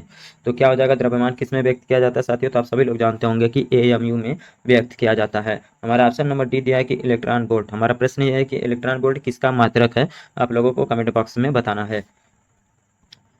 प्रश्न नंबर 38 कह रहा है कि 92 यूरेनियम 238 जो दिया गया है यहाँ पर में न्यूट्रॉनों की संख्या कितनी है, क्या 92 है, 238 है, 146 है या 330 है। तो साथियों आप सभी लोग जानते हैं कि जो ऊपर मान दिया रहता है वो हमारा क्या दिया रहता है, तो द्रव्यमान दिया रहता है, यानी कि ए दिया रहता है। नीचे जो दिया रहता है वो प्रोटॉन दिया रहता है, यानी कि जो पी होता है। और ए बराबर क्या होता है, PA प्लस एन होता है। अब यहाँ से एन निकालेंगे न्यूट्रॉनों की संख्या, यानी कि A माइनस पी करेंगे आप। अब ये क्या हमारा 238 है, अगर पी और 92 आप घटाएंगे तो इसमें से क्या आएगा, तो हमारा ऑप्शन नंबर सी सही जवाब हो जाएगा, 146 आएगा। 238 में से आप घटाएंगे तो क्या आएगा, तो 146 ही आएगा, ठीक है। तो इसलिए 38 का क्या करेंगे, तो हमारा ऑप्शन सी सही जवाब हो जाएगा। एंजाइम मूलतः क्या है, क्या वसा है, शर्करा है, प्रोटीन है या विटामिन है। तो बताइए साथियों कि एंजाइम क्या है। तो ऑप्शन के हिसाब से आप लोग देखेंगे साथियों, तो हम लोग उसको क्या करेंगे, तो प्रोटीन की तरफ चलेंगे। यहाँ पर दोस्तों तो प्रोटीन की तरफ चलेंगे हम लोग। चलिए आगे बढ़ते हैं। अतिचालक एक ऐसा पदार्थ है जिसमें होती है, क्या अत्यधिक प्रतिरोधकता होती है या शून्य प्रतिरोधकता होती है या उपरिमित प्रतिरोधकता होती है या ऋणात्मक प्रतिरोधकता होती है। तो एक बात तो समझ में आ रहा है साथियों कि यहाँ पर जो भी शब्द आएगा वो प्रतिरोधक से ही संबंधित होगा। तो अतिचालक में क्या हो जाएगा, तो जहाँ पर शून्य प्रतिरोध होता है वहाँ पर क्या होता है, तो अतिचालक होता है। यानी कि हम लोग क्या करेंगे, तो ऑप्शन बी सही जवाब करेंगे, शून्य प्रतिरोधकता। आगे बढ़ते हैं, प्रश्न नंबर 3 हमारा साथियों कह रहा है कि एक हॉर्स पावर बराबर है 746 वाट के, 100 वाट के, 500 वाट के या 750 वाट के। तो एक हॉर्स पावर में कितना होता है साथियों, तो 746 वाट के बराबर होता है। ये बहुत ही इंपॉर्टेंट, बहुत ही पुराना प्रश्न है साथियों, लेकिन बार बार ये परीक्षाओं में पूछा जाता है कि एक हॉर्स पावर बराबर कितना होता है। वायुमंडलीय दाब में आकस्मिक गिरावट क्या दर्शाता है, क्या तूफानी मौसम, स्वच्छ एवं साफ मौसम, आर्द्र मौसम या शुष्क मौसम। तो वायुमंडलीय दाब में जब अचानक गिरावट की ओर देखेंगे साथियों, तो वहां पर क्या हो जाएगा, तो तूफानी मौसम को प्रदर्शित करता है। यानी कि प्रश्न नंबर 4 का साथियों तब क्या करेंगे, तब हम लोग ऑप्शन नंबर ए को सही जवाब करेंगे। आगे बढ़ते हैं साथियों, कह रहा है कि प्रेरकत्व की इकाई है, क्या ओम है, फैराड है, हेनरी है या कूलम्ब है। तो प्रेरकत्व किसकी इकाई है साथियों, कि उसकी कौन, तो हेनरी हो जाएगा। यहाँ पर प्रेरकत्व की इकाई क्या है, तो हेनरी हो जाएगा। वही ऑप्शन ए में दिया है ओम, तो किसका, प्रतिरोध का मात्रा है। कूलम्ब की बात किया जाए दोस्तों तो यह आवेश का मात्रक होता है। ठीक है साथियों, तो मात्रक से संबंधित परीक्षा जो है वो रेलवे से संबंधित एग्जामों में पूछा जाता है। ठीक है साथियों, तो आप लोग मात्रक यानी कि यूनिट की जो क्वेश्चन होते हैं आप लोग उससे जरूर देखिएगा। प्रश्न नंबर 6 कह रहा है कि रक्त कैंसर किसे कहा जाता है, क्या थ्रोम्बोसिस को, हीमोफीलिया को, होमोलिसिस को या ल्यूकेमिया को। तो रक्त कैंसर किसे बोला जाता है साथियों, जो ल्यूकेमिया है साथियों इसे हम लोग रक्त कैंसर बोलते हैं। वही एक ऑप्शन बी में दिया गया है साथियों, कह रहा है कि हीमोफीलिया, इसी को हम लोग क्या बोलते हैं, तो शाही रोग कहते हैं। क्या बोलते हैं साथियों, तो इसी को हीमोफीलिया को ही शाही रोग के नाम से जाना जाता है। और प्रश्न नंबर 6 का ऑप्शन क्या होगा, तो सी वाला बिल्कुल सही जवाब हो जाएगा, ल्यूकेमिया।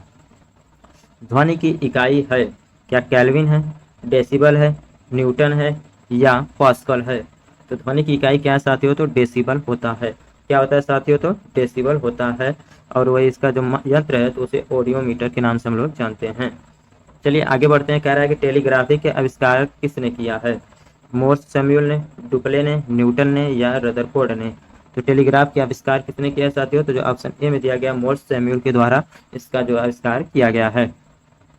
ध्वनि की तीव्रता मापने के लिए किस यंत्र का उपयोग किया जाता है, सोनोमीटर, अमीटर, ऑडियोमीटर। डी कह रहा है कि कोई नहीं।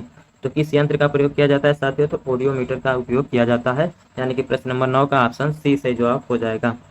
शुष्क सेल है, क्या चतुर्थक सेल है, प्राथमिक सेल है, द्वितीयक सेल है। डी कह रहा है कि कोई नहीं। तो शुष्क सेल कौन सा होता है साथियों, तो प्राथमिक सेल को हम लोग क्या बोलते हैं, तो शुष्क सेल बोलते हैं। यानी कि प्रश्न नंबर 10 का क्या करेंगे, तब हम लोग ऑप्शन नंबर बी को सही जवाब करेंगे। ठीक है साथियों, चलिए आगे बढ़ते हैं। चुंबकीय फ्लक्स की यूनिट क्या होती है, क्या वेबर होती है, टेस्ला होती है, वाट होती है या एम्पियर होती है। तो चुंबकीय फ्लक्स की यूनिट क्या है साथियों, तो वेबर होता है। ठीक है दोस्तों, किसका, तो वेबर होता है। वैसे पहले आपसे क्या पूछा था साथियों, प्रेरकत्व की इकाई है, तो वहाँ पर क्या था, तो हेनरी था। अब यहाँ पर क्या पूछा है साथियों, तो चुंबकीय फ्लक्स की यूनिट पूछा है, तो यहाँ पर क्या हो जाएगा, वेबर हो जाएगा। आपसे वोल्टेज का, विभवांतर का पूछेगा तो क्या बोलेंगे आप लोग, वाट हो जाएगा। धारा का क्या पूछेगा, तो एम्पियर हो जाएगा। ठीक है दोस्तों, विभवांतर का वोल्ट होता है। आगे बढ़ते हैं साथियों, विद्युत ऊर्जा की इकाई क्या होती है, क्या वोल्ट होती है, वाट होता है या किलोवाट होता है। डी कह रहा है कि किलोवाट घंटा होता है। तो विद्युत ऊर्जा का क्या होता है साथियों, तो किलोवाट घंटा होता है। क्या होता है साथियों, तो किलोवाट घंटा होता है। आगे बढ़ते हैं साथियों, प्रतिरोध की यूनिट क्या होती है, क्या वोल्ट, ओम, एम्पियर या वाट। वाट की बात किया जाएगा दोस्तों तो ये शक्ति का मात्रक हो जाएगा। ओम का बात किया जाएगा दोस्तों तो ये प्रतिरोध आर का रेजिस्टेंस का मापन हो जाएगा। एम्पियर की बात किया जाएगा दोस्तों तो ये धारा का यूनिट हो जाएगा। और यहाँ पर प्रतिरोध का पूछा तो हमारा क्या हो जाएगा, ओम। वोल्ट किसका हो जाता है साथियों, तो विभवांतर का होता है। और हमारा आंसर क्या होगा, तो ओम सही जवाब होगा। आंसर क्या होगा साथियों, प्रतिरोध की यूनिट की पूछेगा तो ओम इसका सही जवाब होगा। वायुमंडल में बादलों के तैरने का कारण है, कम ताप, कम वेग, कम दाब या कम घनत्व। वायुमंडल में बादलों का तैरने का क्या कारण है साथियों, तो कम घनत्व है। तो यानी कि 14 नंबर का क्या हो जाएगा, तो ऑप्शन डी सही जवाब हो जाएगा। मानव नेत्र की दूरदृष्टि को कहा जाता है। ठीक है दोस्तों, प्रश्न क्या है हमारा कि दूरदृष्टि को किसे कहा जाता है या किस अन्य नाम को बोला जाता है। ऑप्शन देख लीजिए, मायोपिया, मोतियाबिंद, रतौंधी या हाइपरमेट्रोपिया। तो वहाँ पर साथियों आपसे क्या पूछा था, दूरदृष्टि दोष किसे कहा जाता है। तो जो हाइपरमेट्रोपिया इससे दूरदृष्टि दोष और जो मायोपिया इसे निकट दृष्टि दोष के नाम से हम लोग जानते हैं। ठीक है दोस्तों, इसे क्या करते हैं तो हम लोग निकट दृष्टि दोष के नाम से हम लोग जानेंगे, और हाइपरमेट्रोपिया को दूरदृष्टि दोष के नाम से समझेंगे। यही पर प्रश्न आ गया, देखिए मायोपिया से क्या संबंधित है। आगे बढ़ते हैं, क्या दीर्घ दृष्टि, निकट दृष्टि, मायोपिया किसका संबंध निकट दृष्टि दोष से है। ठीक है दोस्तों, वही रतौंधी की बात किया जाएगा साथियों तो विटामिन ए की कमी से होने वाला यह रोग है। ठीक है दोस्तों, और वरानता की बात किया जाए दोस्तों तो यह जेनेटिक है, यानी कि आनुवंशिक रोग है। ठीक है दोस्तों, चलिए आगे, वही निकट दृष्टि दोष, इसका संबंध आंख से है। निम्न में कौन सा जल संक्रामक रोग है। हैजा, प्रतिशय, चेचक, डिकेरा की शीत जोहर। तो ऑप्शन के हिसाब से देखेंगे तो दोस्तों जो जल से संक्रमित होने वाला रोग है वो हैजा है। क्या है साथियों, तो हैजा है, यानी कि प्रश्न नंबर 17 का क्या हो जाएगा तब ऑप्शन ए सही जवाब हो जाएगा। दूरदृष्टि दोष से पीड़ित व्यक्ति की स्पष्ट दूरी की न्यूनतम दूरी होती है। क्या 20 सेंटीमीटर, 24 सेंटीमीटर, 25 सेंटीमीटर या 15 सेंटीमीटर। तो प्रश्न का सही जवाब क्या हो जाएगा साथियों, तो 25 सेंटीमीटर इसका बिल्कुल सही जवाब हो जाएगा। टिबिया अस्थि में होती है किसमें, क्या कपाल में पाया जाता है, भुजाओं में पाया जाता है, पैर में या जंग में। तो जो टिबिया होती है साथियों वो किस अंग में है, तो पैरों के अंग में पाई जाने वाली अस्थि होती है। यानी कि प्रश्न नंबर 19 का क्या करेंगे तब ऑप्शन नंबर सी को सही जवाब करेंगे। विटामिन ए की कमी से निर्मित रोग है। क्या अंधापन, तो अंधापन तो अभी हमने बताया रतौंधी विटामिन ए की कमी से है। ठीक है दोस्तों, रिकेट्स विटामिन डी की कमी से। ठीक है दोस्तों, बेरी बेरी विटामिन बी की कमी से है साथियों। वही जनन क्षमता में कमी, यानी कि विटामिन ए की कमी से होने वाली रोग है। यानी कि प्रश्न नंबर 20 का ऑप्शन सी सही जवाब हो जाएगा, जनन क्षमता में कमी। चलिए आगे बढ़ते हैं, किस अंग के दोषपूर्ण कार्य करने से मधुमेह रोग हो जाता है। क्या फेफड़े के, तिल्ली से, वृक्क से या अग्नाशय से। तो जब अग्नाशय साथियों दोषपूर्ण कार्य करने लगेगा या गड़बड़ हो जाएगा अग्नाशय में, तो क्या हो जाएगा मनुष्यों में, तो मधुमेह का रोग यानी डायबिटीज का रोग हो जाएगा। ठीक है साथियों, यहाँ तक आप लोगों को किसी भी प्रकार की कोई दिक्कत हो तो बताइए। फेफड़े में जब दिक्कत आ जाएगी तो आप लोगों को सांस लेने से संबंधित रोग हो सकता है। वृक्क में अगर दिक्कत आ जाएगा तो आप लोगों का जो यूरिन का स्रावण होता है वो स्रावण जो आसानी से नहीं होगा, तकलीफ दे होगा, या पूरा श्रवण नहीं हो पाएगा मूत्र का। ठीक है साथियों, चलिए आगे बढ़ते हैं। एस्टिग्मेटिज्म एक बीमारी है, और कहाँ की होती है बीमारी, या कानों की होती है, आंखों की होती है, नाक की होती है या गले की होती है।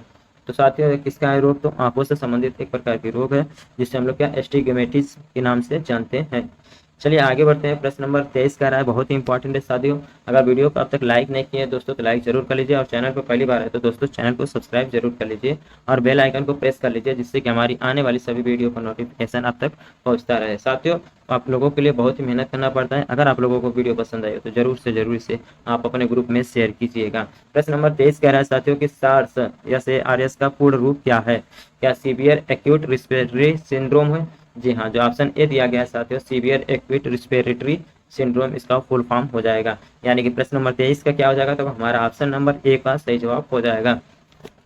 चलिए आगे बढ़ते हैं हम लोग, फलों के अध्ययन को कहा जाता है। क्या हॉर्टिकल्चर, होरोलॉजी, पोमोलॉजी या फ्रेनोलॉजी। तो दोस्तों जब फलों के अध्ययन की बात किया जाएगा दोस्तों तो इससे हम लोग क्या बोलते हैं, तो पोमोलॉजी के नाम से जानते हैं। वही हॉर्टिकल्चर की बात किया जाएगा दोस्तों तो झाड़ियों का जो अध्ययन है वो हॉर्टिकल्चर के अंतर्गत आ जाएगा। यानी कि प्रश्न नंबर 24 की बात किया जाएगा तो दोस्तों तो ऑप्शन सी सही जवाब होगा। नाशपाती का कौन सा भाग खाया जाता है। गूदेदार पुष्पासन, बीजाणु, दोनों, डिकैरा की कली। तो क्या हो जाएगा साथियों, तो हमारा ऑप्शन ए सही जवाब हो जाएगा, गूदेदार पुष्पासन।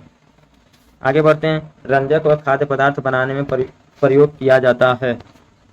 क्या कैरामल का, कार्नोलाइट का या ब्रेसिंग का, डिकैरा की कोई नहीं। तो क्या हो जाएगा, तो कैरामल इसका सही जवाब हो जाएगा, ऑप्शन ए सही जवाब हो जाएगा। नाइट्रोजन यौगिकीकरण के लिए कौन सी फसल सहायक है। चावल, गेहूं, बीन्स, मकई।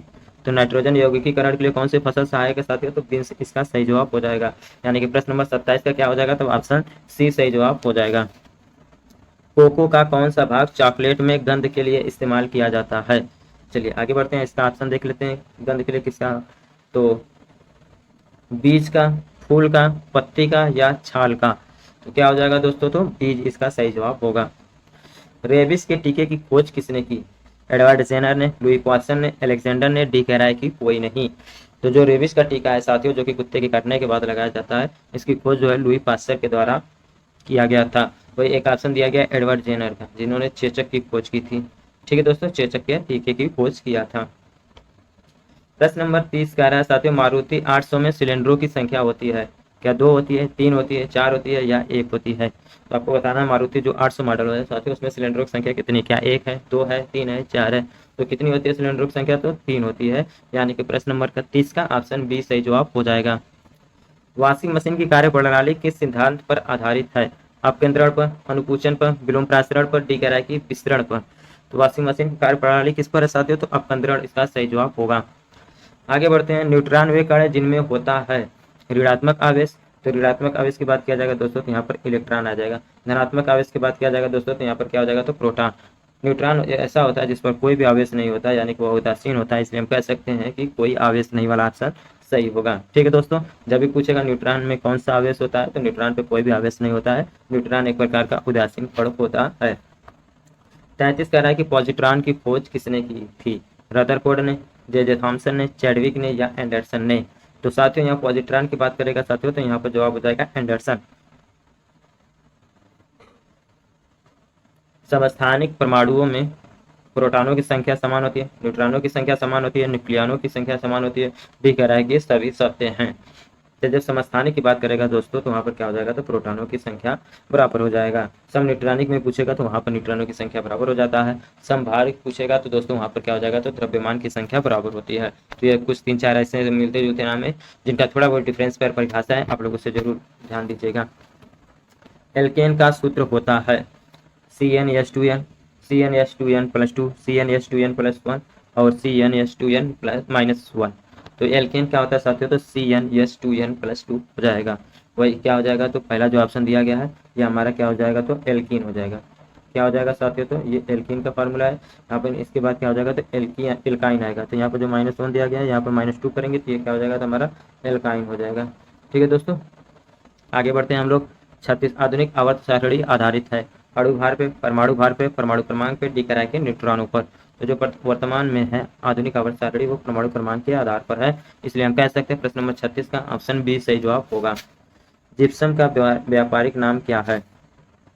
क्या लेड है, आयरन सल्फाइड है, कैल्शियम सल्फेट है या कैल्शियम कार्बोनेट है? तो जिप्सम का व्यापारिक नाम क्या है साथियों? तो कैल्शियम सल्फेट, CaSO4 होता है। आगे बढ़ते हैं। प्रश्न नंबर 38 कह रहा है क्वार्ट्ज का रासायनिक नाम है calcium oxide, calcium phosphate, sodium phosphate, sodium silicate. तो क्वार्ट्ज का रासायनिक नाम क्या साथियों? तो सोडियम सिलिकाट इसका सही जवाब होगा, यानी कि प्रश्न नंबर 38 का ऑप्शन डी सही जवाब हो जाएगा। प्रश्न नंबर 39 कह रहा है कि रेडियोधर्मिता की खोज किसने की? हेनरी बेकुरल ने, Jacob Berzelius, Satyendranath Bose, Albert Einstein ने? तो रेडियोधर्मिता की खोज किसने किया था दोस्तों? तो हेनरी बेकुरल के द्वारा यह खोज किया गया था। तो दोस्तों कैसा लगा यह वीडियो कमेंट बॉक्स में जरूर बताइए। दोस्तों वीडियो को आप लोगों ने लाइक नहीं किया तो लाइक कर दीजिए, अपने दोस्तों में शेयर कर दीजिए। चैनल पे पहली बार विजिट कर रहे हैं दोस्तों तो चैनल को सब्सक्राइब कर लीजिए और बेल आइकन को प्रेस कर लीजिए, जिससे आने वाली सभी वीडियो का नोटिफिकेशन आप तक पहुंचता रहे। दोस्तों वीडियो देखने के लिए बहुत बहुत धन्यवाद।